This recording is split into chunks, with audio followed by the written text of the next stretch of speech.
Nay! Oh, parang masaya ang anak ko excited na po ako sa Biyernes kasi year-end party na daw po namin eh. Anak, parang hindi ko ata alam yun Nay, siya nga pala, kailangan daw po namin ng pangregalo sa kaklase namin, tapos po 250 pesos para po sa pagkain. Ang laki naman ata, anak. Oh, Nay, masarap po yun. McDo po yun eh. Tsaka may fried chicken na yun. Sige na, Nay. Ang tagal ko nang hindi nakakatikim nun eh. Nung nakaraang taon pa ako, nung huli ako nakatikim nun. Anak, pasensya ka na. Sa isang taon ko na lang sumama. Papang-budget si nanay. Sige po, Nay. Dahil ikaw ang aking mata sa tuwing mundo'y nag-iiba. Anak, gising na. Nay, bakit po? Diba, year-end party mo? Nay, sabi niyo po, di ba hindi po ako makakasama kasi wala po tayong pera? Anak, nagawa ng paraan ni nanay. Binili na lang kita ng ulam at kanin sa kanto. 89 pesos lang, may fried chicken ka na. Nay, paano naman po yung pangregalo ko po? Ito baso. Anak, ito yung naregalo sa kanong tatay mo ng birthday ko. Ayan. Ito na lang ipang regalo mo. Sige na anak, kumilos ka na, mahuhuli ka na. Alright, kids! Happy New Year, everyone! Pwede na kayong kumain. Pang mga natitirang paghinga, tutungo na kung saan naroon ng mahalaga. Whoa, kahit na kailangan pa may di mawa, wala pagkatala kong mapa, saan man mapunta alam kung saan nagmula. Whoa. Huwag mag-alala, pikit ang iyong mata, tana, pahinga mo Salamat, Nay.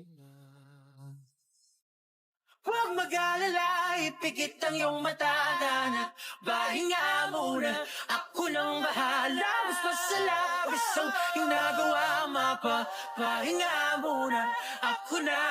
La tara tara, la tara tara, la tara tara tara, la tara. Oh, ba't ganyan mga itsura nyo? Kasi naman tayo natalo kami ng Jepoy na yun sa flip top eh. Bata-bata, yabang-yabang eh. Diyos naman, natalo kayong dalawa ng isang bata sa flip top? Hihina naman ng mga anak ko na to. Ako nang tatapos dyan sa nginunguto-nguto nyo yan, ituro nyo sa akin ng Jepoy na yan. Eto tay. O Totoy, ikaw pala tumalo sa mga anak ko sa flip top. Hindi naman sa pinapatulang kita dahil bata ka, pero syempre mga anak ko to, kailangan ko ting ipagtanggol. O ngayon, tayo naman maglaban sa flip top, ano? O sige po, ako naman mauuna, O eto, nakita ko nanay mo nasa bintana, pinana ko, laglag ang nana! Yun na yun, Jepoy. O eto, nakita ko ulam nyo kagabi, tinola. Ayaw mo ng tinola kasi gusto mo, ihi ni Lola! Wala yan eto. Short mo okay, damit mo okay, ngumiti ka lang na konti, kamukha mo na si Koke! Wala naman pala tong batang to O eto, tingnan natin. Nakita ko tatay mo lumunok ng methamphetamine hydrochloride. Pinasabugan ko ng fireworks composed of strontium carbonate. Lumabas si oxide! Ang daya naman! Bakit parang pang matatalino na yung mga flip-top nyo? Sus, wala ka lang bilang panghuli, dahil alam kong talo ka na, nakita ko nanay mo sa wish ko lang. Eto ko langot, sa'yo na lang!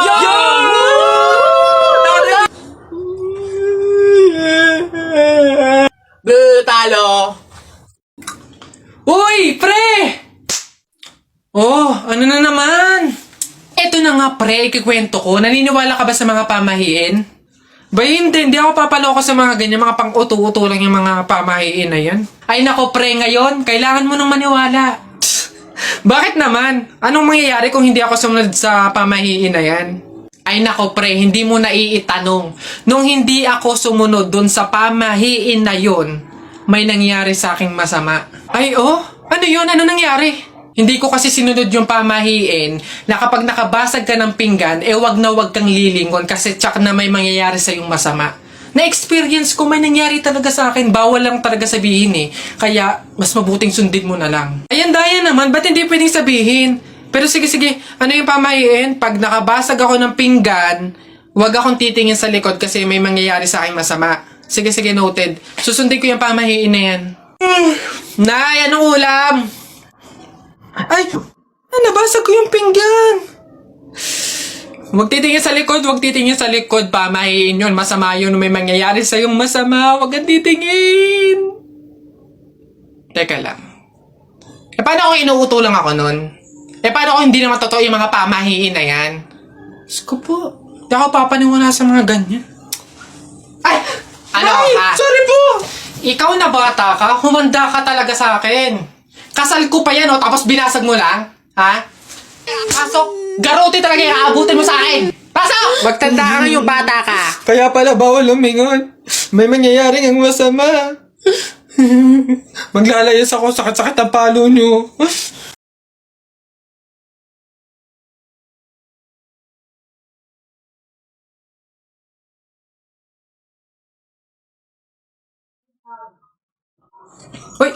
Hoy anak, ano yung ginagawa mo? Bakit ka naman nag-uwi ng pagkain na galing sa burol ni Katay nyo? Dami naman natin pagkain dito Nakakahiya ka. Tsaka alam mo, masama yan ha? Ang pamahiin ng mga matatanda dyan kapag nag-uwi ka ng pagkain na galing sa burol, naku tsak may mga kapitbahay tayong mamamatay din. Yun nga mama Kaya nga ginawa ko yun. Kaya kumuha ko ng mga pagkain doon sa burol at dinala dito sa bahay natin para mamatay na yung mga kapitbahay natin. Lalo na yan si Aling Marites. Alam mo ba ma? Sabi, narinig ko, hindi ka na daw virgin. Anong sabi? Hindi na ako virgin? Kumuha ka ng karton tsaka ng sako. Pumunta tayo sa burol ni Katay yung kunin mo lahat ng pagkain doon. Uy, Bessie! Ay, Mario, ano ba, Bessie Wap? Nagulat naman ako sa'yo. Ano ba yung kilig na kilig ka na naman? Eto na nga, Bessie Wap. Ipapakilala ko na yung official jowa ka! Meet Jacob! Ha, Jacob? Ayun. Hello. Lumalamig ang hangin. Siya yung boyfriend mo? Iyo! Kaya nga, hindi ko pa naipakilala sa'yo kasi nga, hindi pa naman kami, MU pa lang kami, no? Pero ngayon, kami na talaga, kaya... Ay, sorry. Bessie Wap, okay ka lang ba? Okay lang ako. Stay strong. Congrats sa inyong dalawa. Mauna na ako sige.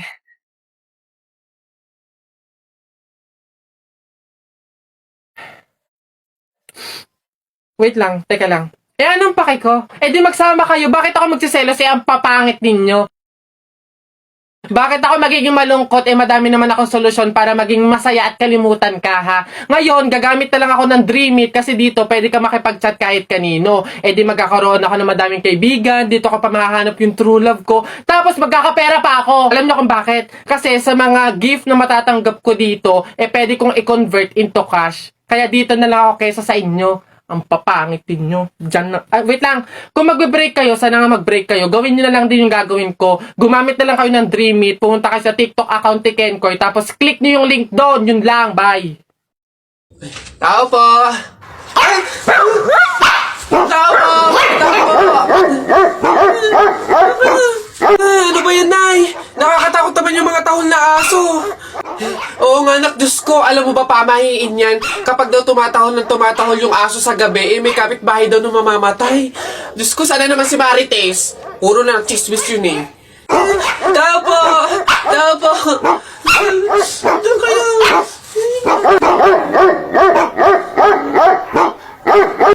Aray! Ano yun? Visit kayong dalawang mag-ina kayo. Kaya tumatahol yung aso dahil andun ako sa labas, ha? Puro kayo pamahiin. Tawag ko ng tawag, wala man lang sa inyong nagtangkang lumabas para sa akin. Ay, kuyoy lang. Puro kayo pamahiin. Nilapan ako ng aso't lahat. Aray, magbibigay lang naman ako ng ulam sana Ito, aray ko. Tahol kasi ng tahol yung aso, kala namin may mamamatay Oo nga, mamamatay ako sa inyong dalawa. Aray ko yung rabies, yung kumakalat na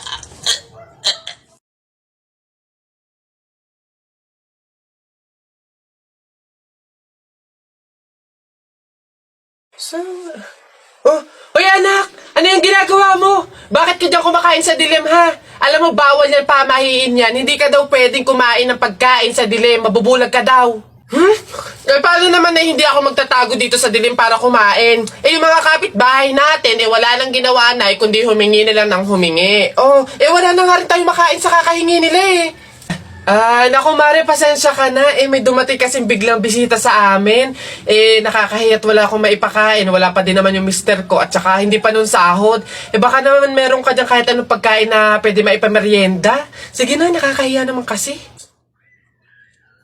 Oo nga naman, Mare. Ako naman, naubusan na ako ng bigas. Nakakahiya naman ulit mangutang kina Ate Telay. Gawa nga ng 3 kabang bigas na yung utang ko doon. Baka naman meron kang maipahiram man lang dyan, miski 1 kilong bigas. Sige na.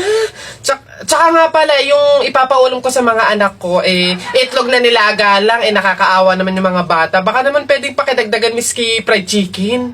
Dali na. Nako, Mare, pasensya ka na. Wala na rin kasi kaming naiyakin yan! Ito Mare, baka pwede na to. Pasensya na ha, paghatian nyo na lang. Yan, salamat Mare. Naku, babawi naman kami next life. Sige, salamat.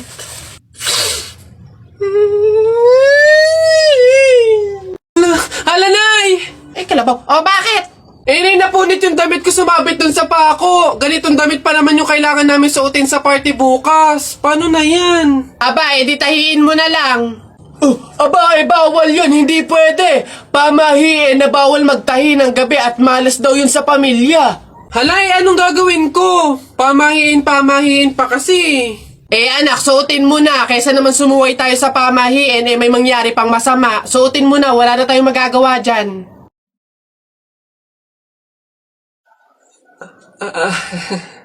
Di ba? Bagong style, unique, trending, fashion. Alam niyo naman ako, lagi nasa uso.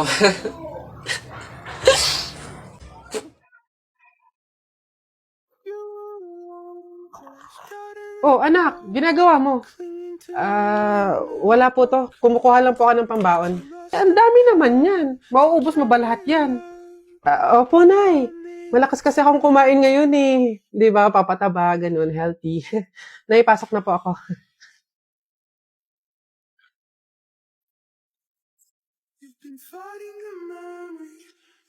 Nay, pwede po bang sa akin na lang yung natira nating kanin tsaka ulam? Bakit naman? Babaunin ko po sana ulit bukas. Sayang naman kung itatapon, di ba? Naipasok na po ako. Nay, pwede po bang padagdagan ng 200 pesos yung baon ko? Para saan? Para lang po sana sa class fund po namin. Opo. Naniningil na po kasi magbabayad lang po sana. Nay, andito na ako. Anak, umamin ka nga sa akin. Madalas ka nagpapadagdag ng baon. Kumukuha ng sobra at tirang pagkain. Ano bang meron? Nay, naawa po kasi ako sa kaibigan ko eh. Sobrang hirap na po siya sa pagtatuguyod ng pag-aaral niya. Oo, hindi naman tayo mayaman. Wala din tayo, pero kailangan ko talaga siyang tulungan eh. Ayokong tumigil siya ng pag-aaral, Nay. Gusto ko siyang ilaban para sabay kaming makapagtapos. Babe, etong food, baon mo to for today. Tapos, etong cash, ayan, pangbukas mo naman to. Tapos, mayroon pala ako nakitang notebook tsaka ballpen sa bahay na hindi naman ginagamit. Bigay ko na lang din sa'yo para at least magamit mo sa mga lesson. Babe, salamat ah. Hayaan mo balang araw, makakabawi din ako sa'yo. Babe, hindi mo naman kailangan bumawi eh. Ang gusto ko, parehas tayo makapagtapos. Masaya na ako doon.